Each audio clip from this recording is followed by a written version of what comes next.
if I don't pick up my phone, I don't think to pick up my phone when I'm not thinking about picking up my phone. Like that changed my life.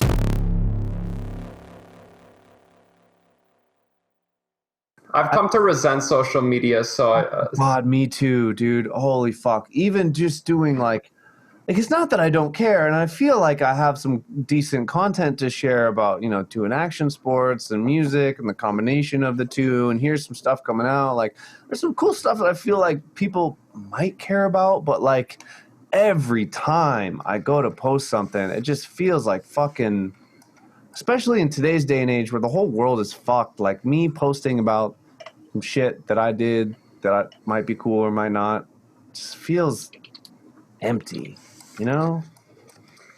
Yeah, and I think it's hard because you have to tread this line of like being up to date with the news and wanting to catch up with other people and, promote your own stuff and blah, blah, blah. But definitely and we've talked about information diet or media diet last time, but definitely whatever you expose yourself to is how you start thinking. If you want to be a music producer, listen to music producers as often as you can. If you want to be an entrepreneur, take in as much of that material as you can.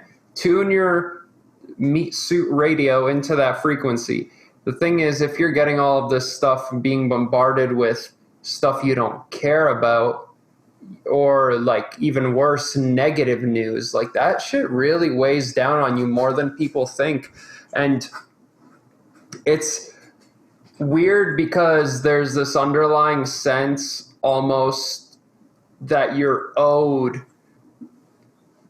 that you owe somebody to reply to their message as soon as possible, or that you're expected to always be kept up with the news 1000% and blah, blah, blah. And it's at some point you have to realize every time you do that, it comes with some self-sacrifice of something else you could be doing, or not just doing nothing, just being alone by yourself in mental peace. That is equally as important and equally as valid. And I think a lot of the news is just irrelevant to a huge majority of us. There's a lot of news that I feel like I could zone out for 3 months. And if it was that important, somebody at work or a friend or someone would bring it up. All of the other stuff is probably pretty irrelevant to me, unless you're stock trading or doing something where you need to be aware of every single thing important person X said and what country Y did. And man, it's just too much. Save yourself, save your sanity.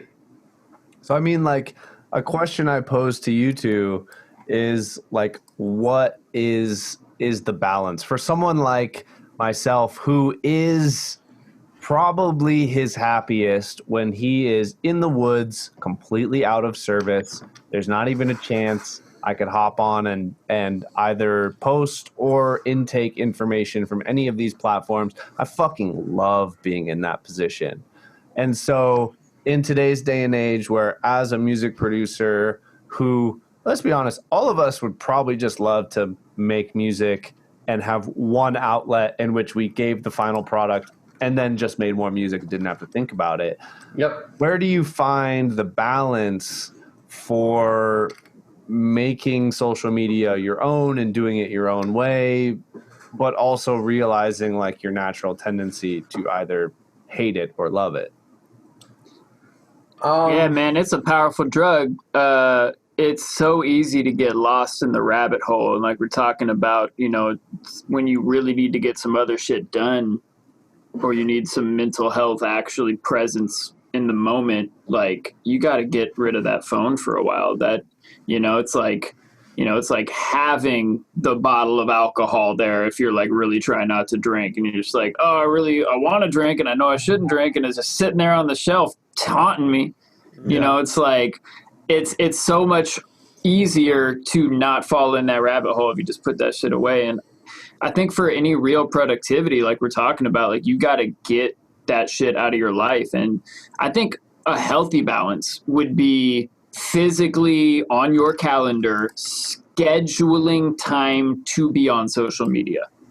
like from 9 to 10 p.m. or whatever the fuck, I am going to show up.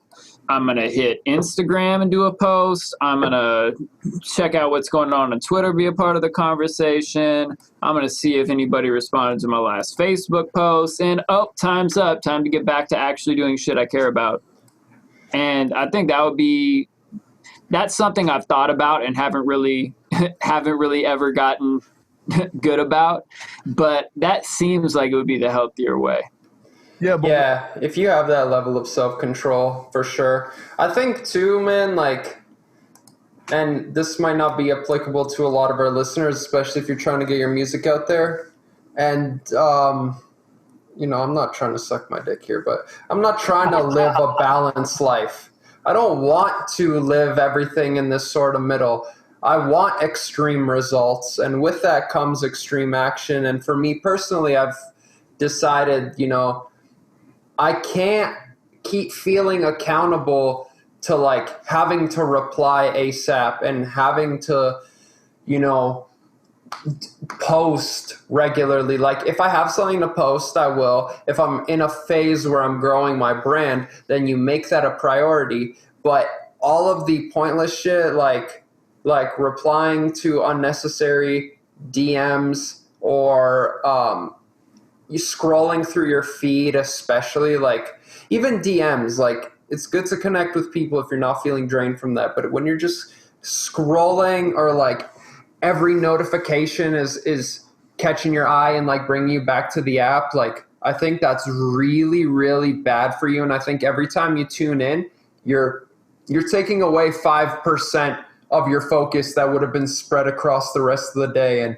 you're tiring yourself out. The thing people like gotta really keep in account is there's nothing in nature that produces that many colors at that frequency, at that vibrancy. And so it is very exhausting actually to be on social media that long and to be taking in all of these very, very stimulating posts, even if it is just for 15 minutes 4 times a day, which more, you know, generally it's not even that. It's like 30 minutes 12 times a day, right?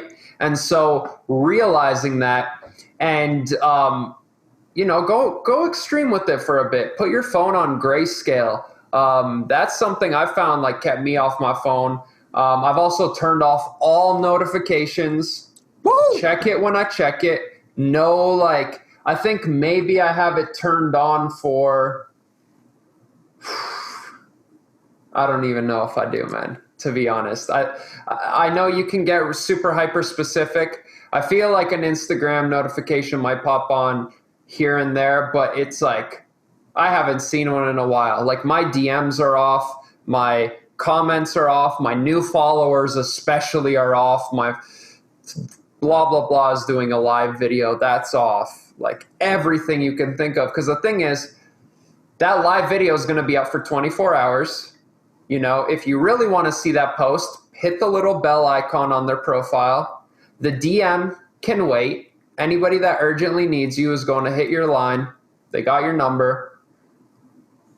Everything else, man, like putting yourself at the task at hand and realizing that this is a very new technology to us and we're meant to physically interact with the world, be out in nature, be focused on one task at a time. Like training your brain to do all of those things well again in a society that is starting to lose value in that, I think will keep you sane as a human being and help negate some of that like depression and anxiety and blah, blah from just like the wear and tear of everyday life.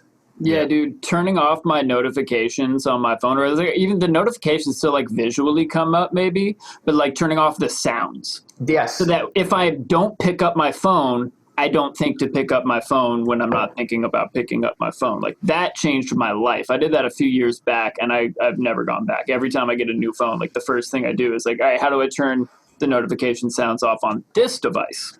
That blows my mind that people use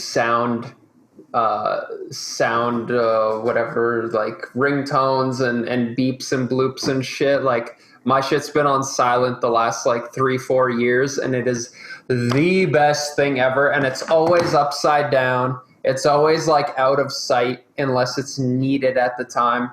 And I'm not saying I'm perfect with it. I still feel like with all these extreme precautions, it still takes more of my energy. Like iPhone sends those notifications like you've been on your phone 2 hours this week. Like that's 40% less than last week, or you've been up 30% since last week. And man, like I'll get like you've been on your phone 2-3 hours today, and I'm like, Jesus, what could I have done with those 2-3 hours? Like I feel like that's a lot, and I know there's people on it for 6 to 8, and there's nothing wrong with that. If you need to be on it, that's cool. I would say though, if you're mindlessly scrolling through it, you need to be proactive about implementing like obstacles and roadblocks for you to not do the things you don't want to do.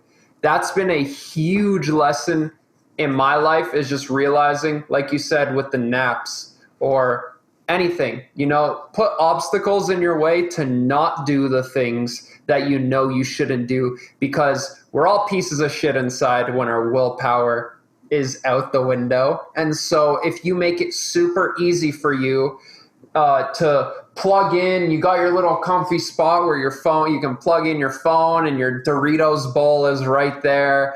It's like, man, first thing when you come home from work, that place is looking super comfy. You're going to sit there. Your phone's never going to run out. You got all the stimulation and junk food you need. Like, you can't be doing that. You got to be thinking on that level of, how do I make my life willingly harder? And then you adjust to that. And then that becomes your new norm. And then you think, all right, how do I make it a bit harder? And that healthy pressure and stress upon yourself that you bring upon yourself is exactly what you need to continue to grow and move into a positive direction.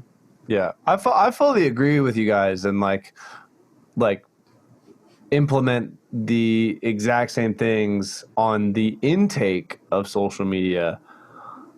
I want to know how you balance your upload to social media in an age in which any successful person in the public eye, producer, DJ, you name it, has very consistent social media presence. And for someone like myself, who and all of us who obviously all agreed that we're happier if it never even fucking existed, you gotta upload at least. Like, I can't remember the last time I spent fucking 20 minutes just mindlessly scrolling through my feed. But I do stress out and think about, fuck, like, I haven't posted in 2 weeks or some shit, especially nowadays where it's like, fucking, I probably took like a 3-month break from posting anything. I like it. What's up, humans? It's Luke, your friendly neighborhood trap Jesus. Thank you so much for watching our videos. We appreciate you. Remember to like and subscribe to our channels. And if you have any questions or topics that we need to cover on the show, put them in the comments. Appreciate you. Peace, and peace among worlds.